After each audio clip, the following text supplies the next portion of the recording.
Your Steve Jones Show podcast is loading now. The Steve Jones Show podcast is sponsored by Purdy Insurance. Visit Purdy Insurance on Market Street in Sunbury or visit online at purdyinsurance.com.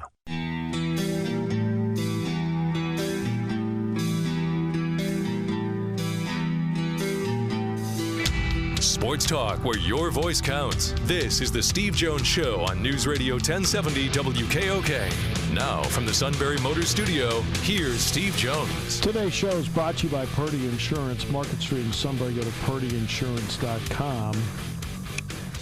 Auto, home, life, business. There's all the basics there, but maybe it's RV, maybe it's boat, motorcycle, whatever it may be. They'll get you the right insurance. Make sure you're completely covered. And at the same time, do everything they can to save you money. So big during these times. Saving money. It's all at Purdy Insurance, the pros. Market Street in Sunbury. Go to purdyinsurance.com.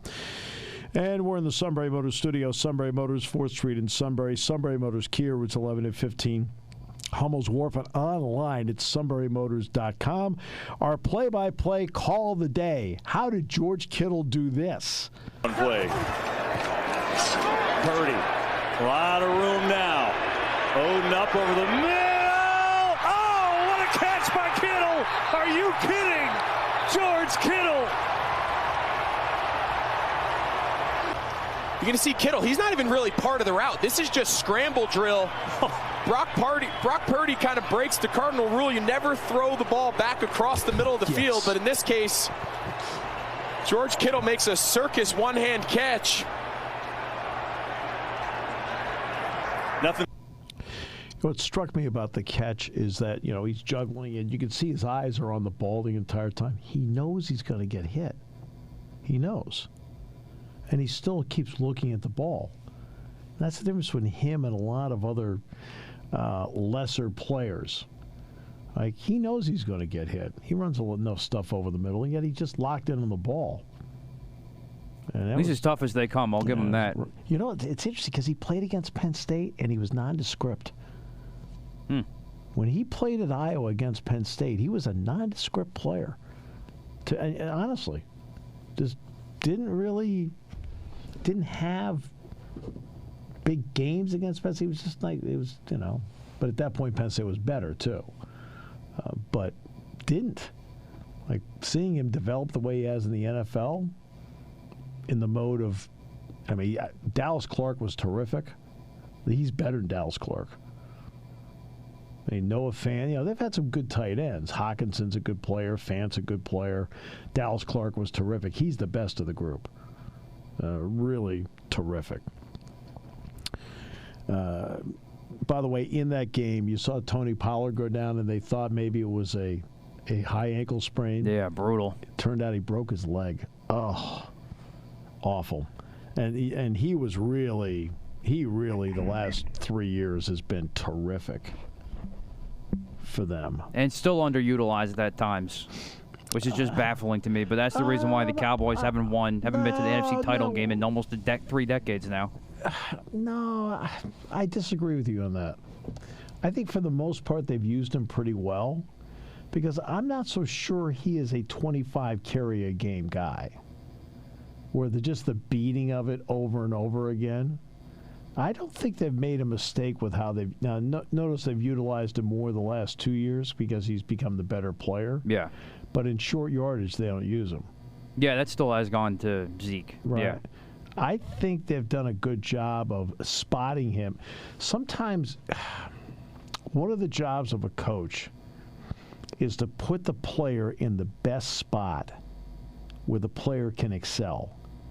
And I think for the most part, Jason Garrett and Mike McCarthy have put Pollard in the spot where he can excel. Now he's at a point where I think he can accept more. But is he the every down guy? Just like Miles Sanders once in a while. Miles Sanders is built more to be an every down running back than Pollard is. But still, he'll be subbed out for Boston Scott sometimes, especially against the Giants. Yes, exactly right. Boston the Giant killer. He seems to have big games against the Giants over and over again. Earth to Wade Martindale. Well, no. I mean, that's just the way it goes. It's just, for whatever reason. It has nothing to do with... It's just the way it goes. It's not...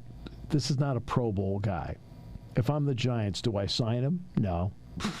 Oh, yeah. Right, I don't sign him. But he fits well with when they need him, how they need him. He does a good job. And a lot of those stats against the Giants were against bad Giants teams, too. Also true. Yeah. Right? Bad Giants teams. Now, the other night with a great Philadelphia team around him, yeah, he's able to excel.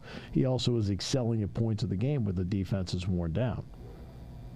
Yeah, because he's the change-up guy. Yeah, absolutely. So, it does make... But one of the jobs of a coach is to put players in the best spot, especially when they're bringing them along. I always felt with Zeke Elliott there, Pollard was brought along the right way. But there's no question he is... by a wide margin, has passed out Zeke Elliott. I mean, by a wide margin, he's passed out Zeke Elliott. That's why he's getting more and more of the reps out there instead of Elliott, because he needs to be. In past years, I thought the Cowboys actually spotted him the right way, where he could excel, gave them jump, and that, I mean, I'll give you a basketball example. Kanye Clary has had more minutes the last 2 games. But is he going to start against Rutgers? No. No, it's still going to be Cam Winter and Jalen Pickett. They're bringing Clary along in such a way where they're putting him in spots where he can help the team and also excel and in turn gain confidence doing it. Yeah, that makes sense. Yeah. Rutgers is tomorrow night. And Naismith rolls over in his grave every time Rutgers plays. He says, this isn't the game I invented. That doesn't surprise me. But they are a good team this year. Okay, Steve Peichel has looked at his roster and said, what is the best way for this roster to win? And this is the way they picked. That's his job. His job is not about juicing up TV ratings. His job is not about aesthetics. His job is to look at his team and say, okay, personnel-wise, this is how we need to play. Okay. That's his job. And I have great respect for the job he's done. And respect for their players. McConnell's a terrific defensive player. Cliff Amore is really good inside. Really good player. And then they've added in Cam Spencer, who Andrew Funk knows very well from his days at Loyola. That's right. And Cam Spencer's a good shooter. Didn't have a good shooting game at all against Michigan State, but is a good shooter. But they're a clutch and grab team, and it's a team that also is averaging 13.5 offensive rebounds per game. So the missed shot is a critical part of their offense, because they'll get the missed shot and they'll give themselves a second chance or a follow-up. But they're averaging 13.5 offensive rebounds a game. Yeah, they're a very physical team. Bucknell played them right before the holiday break, crushed. And it was, yes, they did, yes, because they just couldn't keep up with the physicality that Rutgers brings to the table. And that place is a madhouse. I mean, it's 8,000 fans are right on top of you. So I mean, they give their team a boost. There's no question about that. I mean, they don't. The only teams that get intimidated by crowds are lesser teams. Okay, if you're a good team, you don't get intimidated by a crowd. Right? You just go out and you play. And part of it's going to be, let's face it, part of it's going to be how the game's officiated tomorrow. Exactly right. After another 20s game at home over the weekend in Happy Valley. Well, and then Nebraska win. Every time I see low scores, I think of you now. But you're so right though about it. Well, it's just bad basketball. Penn State shot 68% in the second half of the game. 68%. Played beautiful basketball in the second half. First half was a tractor pull. Hit enough threes to make sure they were in front of the break. But Terry Weimer, the head of officiating, was at the game on Saturday.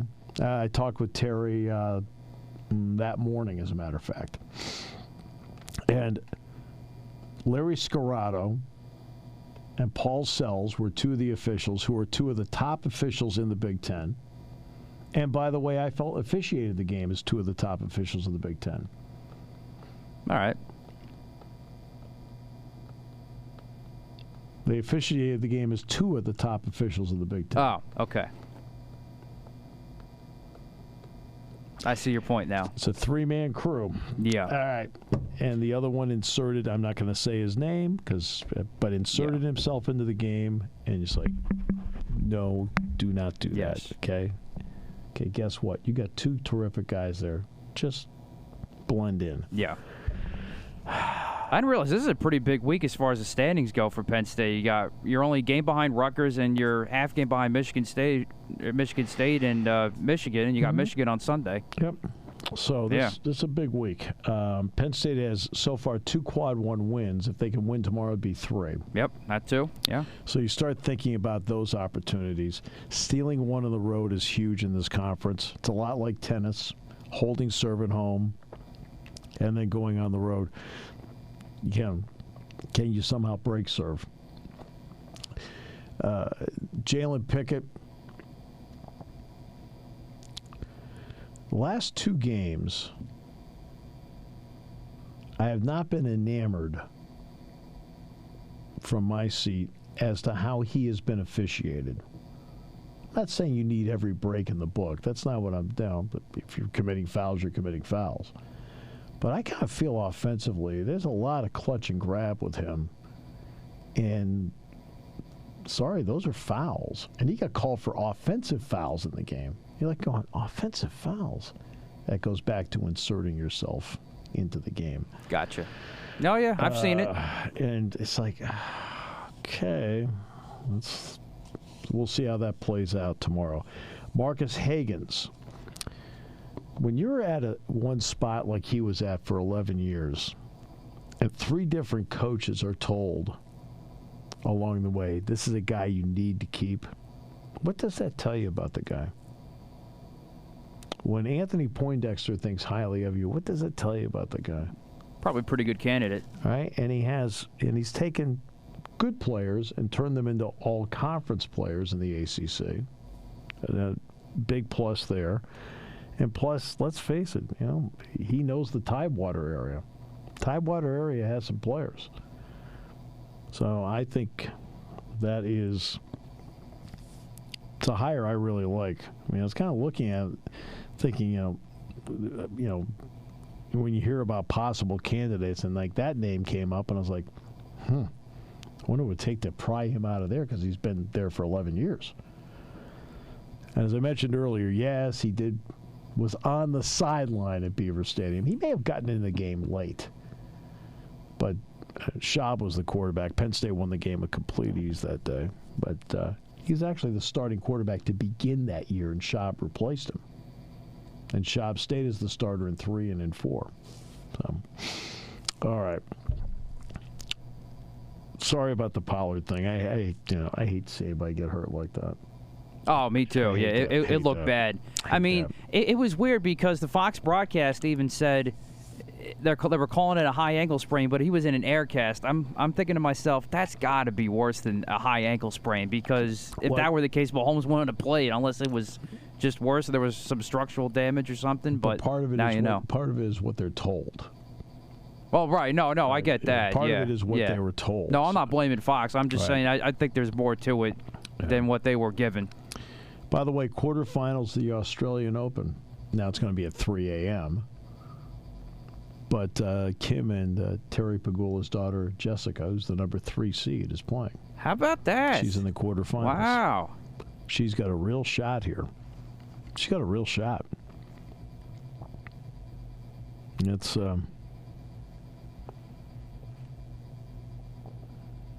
That's awesome. That's pretty exciting. And you know what? What's interesting, too, is this. You do know that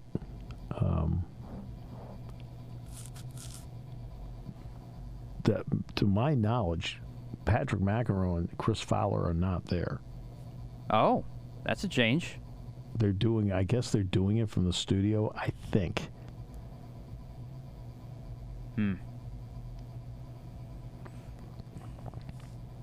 And to the credit of Andrew Marchand, he has called them out on it. Yes. He said ESPN and Fox have decided to have second-rate operations for some major sports, which reflects poorly on the networks and the events they are covering. He wrote, let's start with Fox Sports, which embarrassingly failed to have its announcers at each of its college football games this fall. It's like, now, they were at every Penn State game. That booth was not empty for Penn State games. But there's a lot more to this. It actually, for anybody who thinks that the pandemic is when this started, that would be incorrect. There was a year where Penn State basketball, I want to say it was maybe the 17-18 season, had 5 games where Dick and I would look over at the announcers table and they weren't there. Wow. They were calling the games in Charlotte, which is ESPN's second base of operations. Right. They were calling the games in Charlotte, and there was 5 of them that year. Like, wow.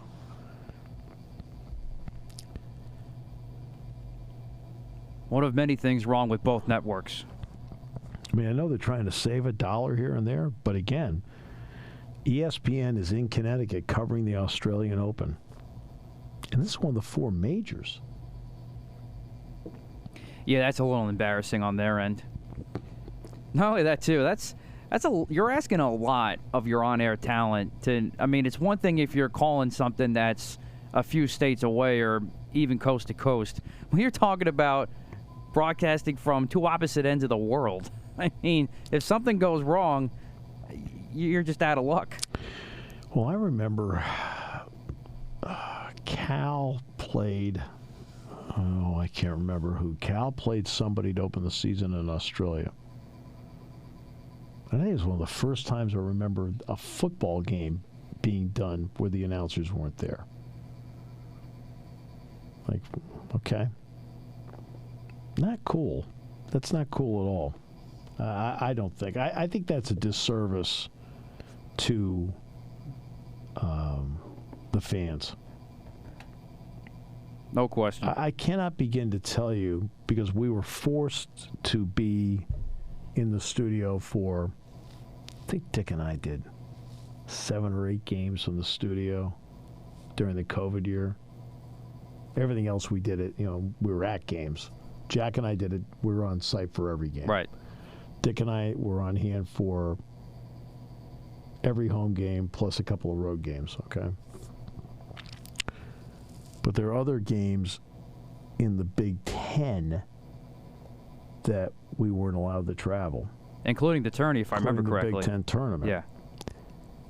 And the difference between being there and having the tapestry in front of you where you can see all the chess pieces as opposed to being locked in on a screen, the difference is, and they tell you, when the original point to us was, you'll get all these different viewpoints, you just pick the one you like. No, it's a mess. It's a mess. I believe it. And we tried it for a couple of games like that, and the two of us are like, just give us a picture, and then we'll figure it out. And then we would find out on the scene how close the game clock was on the countdown to the clock we had on our countdown on the screen, to see then how much of a leeway. Some of them were pretty close, like a second and a half, and some of them were 5 to 7 seconds. Like, okay, so you just kind of work with what you have.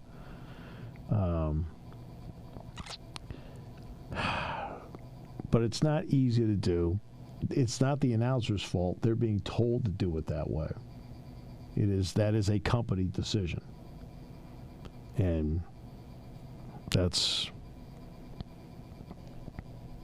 well. Will be the last worst decision they've made, both those companies. Well, again, I think it's a disservice to the fan. I really do. And isn't that what this is all about? It's about the fans. Yes. And this is why I've always hated the corporate world trying to pretend like it knows what great content is, in not just in sports, but just all sorts of media. You're seeing it across all over the place, especially in radio now, where the corporate world tries to determine that money's better than content, and it's not. And it's just a disservice to the fan, to the listener, to your consumers. It's very sad to where it is right now. Yeah, well, fortunately, we're not in that spot, which is good. No, absolutely not. Fortunately, we're with people who get it. Yeah. And you could talk about a new way of doing things. Okay. Now, does every old way of doing things, is that correct? No. Sometimes new ways of doing things are better. But the same is also true. Some of the new ways are worse. So exactly. You've got to figure out what the right balance is between the old way of doing something and the new way of doing something, and then pick what is best for the audience. All right, we'll come back more in a moment. Dave Zangaro, final half hour here on News Radio 1070 WKOK, brought to you by Purdy Insurance.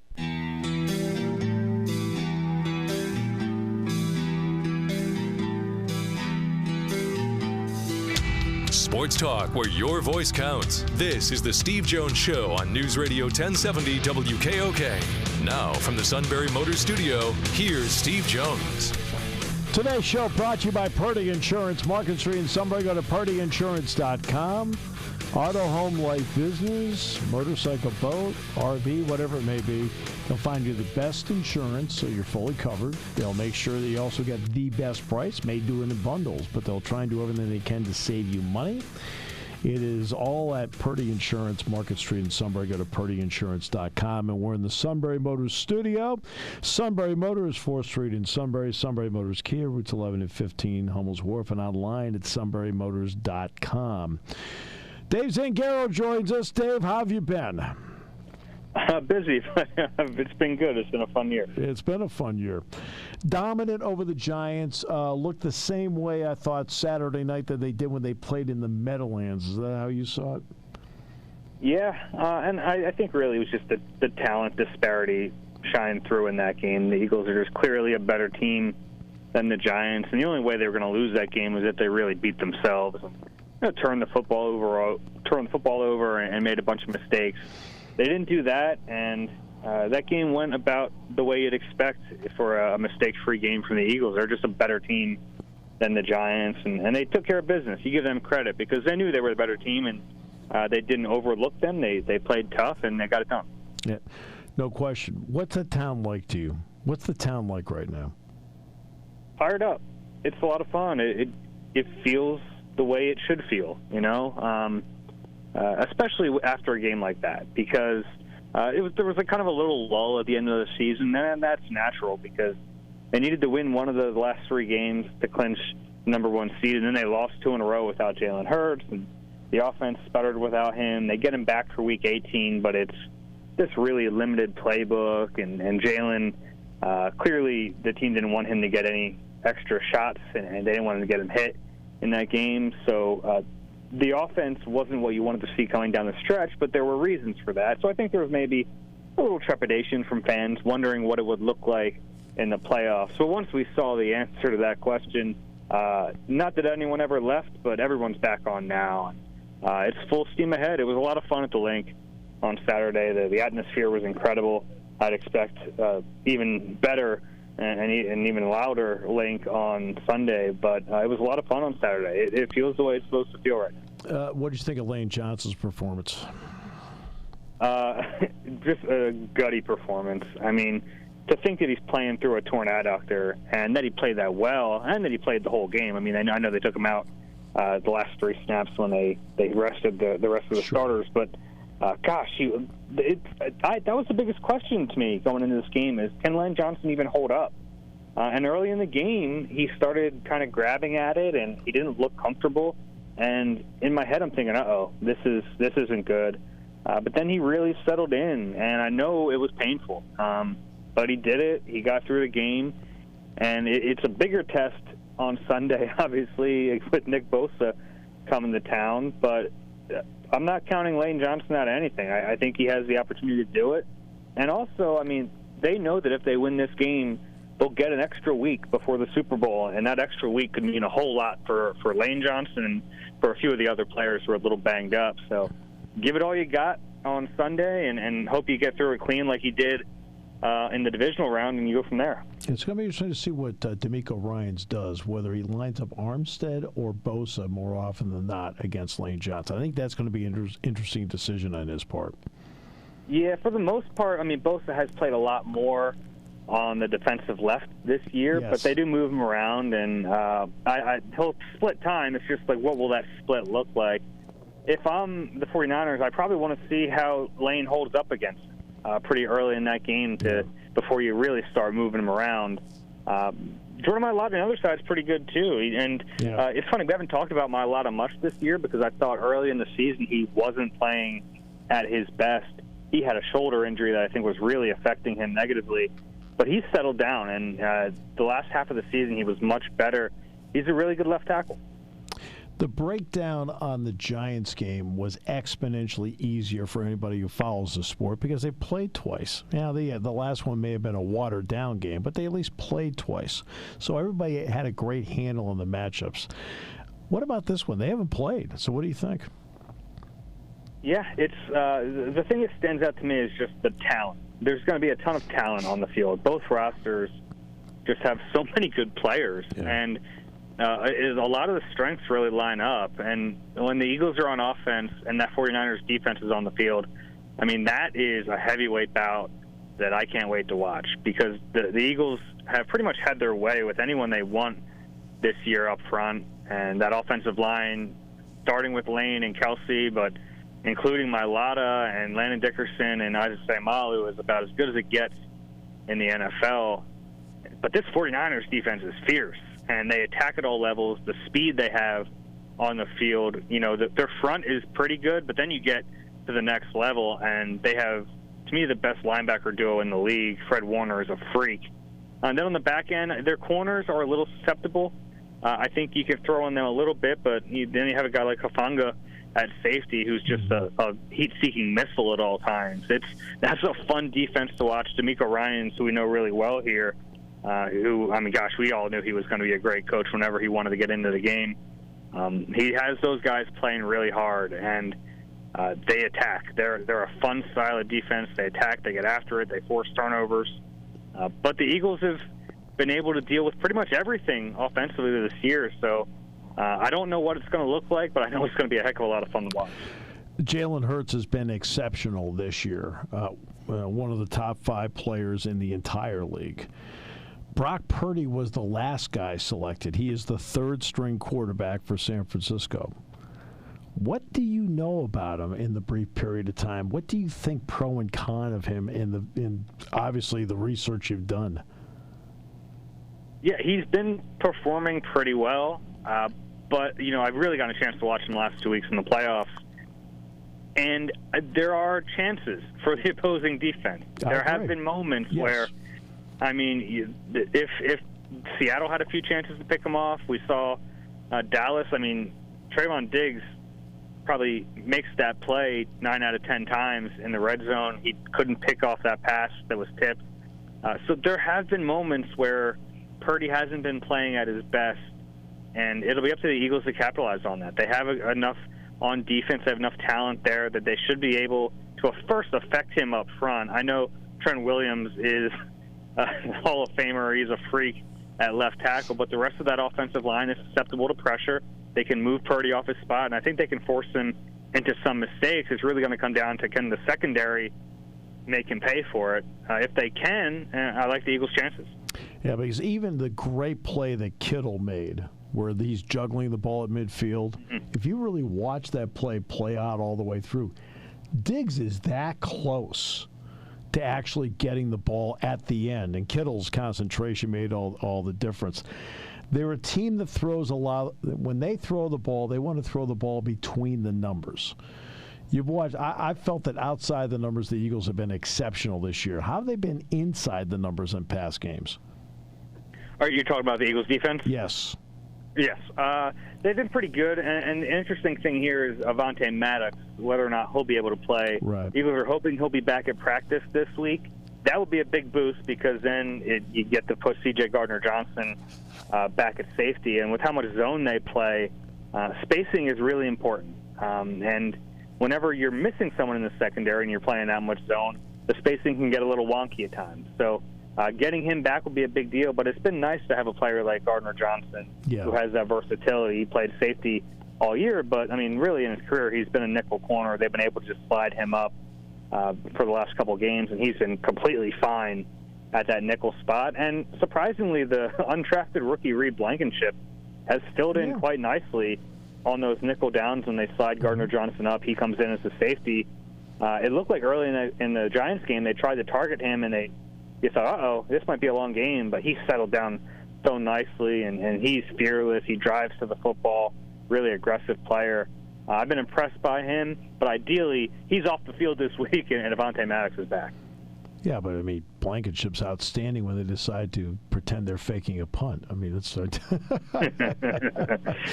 that does give the Niners something to think about. By the way, Jalen Hurts is the key to the whole show, and no getting around it. Because look, you get down to the red zone, if you have to spy him, that takes a guy out of coverage. There's a lot of things that work to the Eagles' favor because of the way Hurts plays. What did you think of the performance? You know, that game was a tale of two games. He started hot, and then he actually was cold the last half of the game. So what did you think of him? It's funny. You look back at his numbers, and you say 154 yards passing, and you go, it must have not been a good game. No, they ran the ball. I thought he did exactly what he needed to do. Yes. It was just completely efficient quarterback play. And even the rushing numbers, I think he only had 34 yards rushing. Good but enough. The threat of his rushing and getting a few runs early in that game, letting the Giants know this is still a threat, and you got to worry about this in the backside, it changes things. And their run game is obviously the offensive line's been really good, and the running backs have been great. Miles Sanders has done his job, but Jalen Hurts is what makes the run game go, and that threat. And I'm curious to see how the Niners handle it. They've been one of the better run defense teams in the league, but they haven't played Jalen Hurts yet. And, you know, they played the Bears, but it was all the way back in week 1, so you almost throw that one out. They haven't played a running quarterback like this, so I don't know how the numbers will affect it. You mentioned the possibility of them spying Hurts. They have the players to be able to do that, but, you know, like Fred Warner could certainly spy Jalen Hurts. But then the Eagles would probably be happy with that. You have Fred Warner out of coverage? Yeah, sign me up. So the 49ers are going to have options, but if they have to allocate resources to Jalen Hurts in that fashion, he's going to be able to pick them apart in the passing game. So that's going to be a fun cat-and-mouse game. Yeah, to me, the spy part of it is not in the middle of the field. To me, the spy part of it is in the red zone. And that's where if you have to commit somebody in the red zone, now you've done two things. You've taken a guy out of your blitz package, and you've also taken a guy out of coverage. And to me, it's one of the reasons why Jalen Hurts has been invaluable to the Eagles this year, especially when they get inside the 25-yard line, because teams have been forced to do that. Yeah, I agree. Yeah. Hey, great talking with you today. Appreciate it. I know you're really busy, and we will see how it goes this weekend. Should be a lot of fun. All right. Thank you. Take care. Dave Zangaro joining us. By the way, Matt is wearing his Jalen Hurts jersey today. You bet I am. This is what I wore on Sunday, or Saturday night, I should say. We're not back to that Patrick Mahomes practice jersey commercial, are we? No. This is clean, right? Then the girl faints, comes from the spot. No, senor! No, senor! No, senor! Kind of glad now we're in separate rooms. So you've worn this jersey now for 3 days? No, just Saturday night and sure, yeah, right. Yeah. You just tell whatever story you're telling here. Go ahead. You've worn it 3 straight days. I've worn it 2 out of the last 3. Saturday and today. Today's show is brought to you by Tide. No. We'll take a break. Today's show, of course, brought to you by Purdy Insurance, Market Street in Sunbury. Go to purdyinsurance.com here on News Radio 1070 WKOK. Get the lingerie on the deck. Call the janitor. When car repairs get difficult, Well, I just don't know. Me neither. we get good. Sunbury Motors. More than quality new and used cars, Sunbury Motors specializes in complicated auto repair diagnosis. They can handle intricate repairs and even complete auto body with service open Monday through Friday, 7 till 4. And Sunbury Motors has made simple repairs easy. Maintaining your vehicle is necessary. Finding the time to do it is difficult. Welcome to Sunbury Motors Quick Lane. Open 7 till 4, Monday through Friday. Just walk in or call ahead. Relax in their remodeled waiting room with Wi-Fi, beverages, and snacks. While Sunbury Motors factory trained techs take care of your oil change, tire alignments, brakes, and inspections. Quick Lane, 6:30 to 6, Monday through Friday, Saturday, 6:30 till 2. Sunbury Motors, Ford and Hyundai, North 4th Street, Sunbury. And Sunbury Motors Kia, routes 11 and 15 in Hummel's Wharf. We take the out of auto repair. Hurts is back. He's going to go with the draw. He's going to run. He's going to score. Jalen Hurts. He's healthy. You, sir, are my hero. He did get hit on the play. There's nothing wrong with his legs. Am I missing something here? Just overall, he looked like himself. He didn't get hit on the play. Not on that particular play, no. There's nothing wrong with his legs. Okay, Patrick Mahomes has an ankle injury.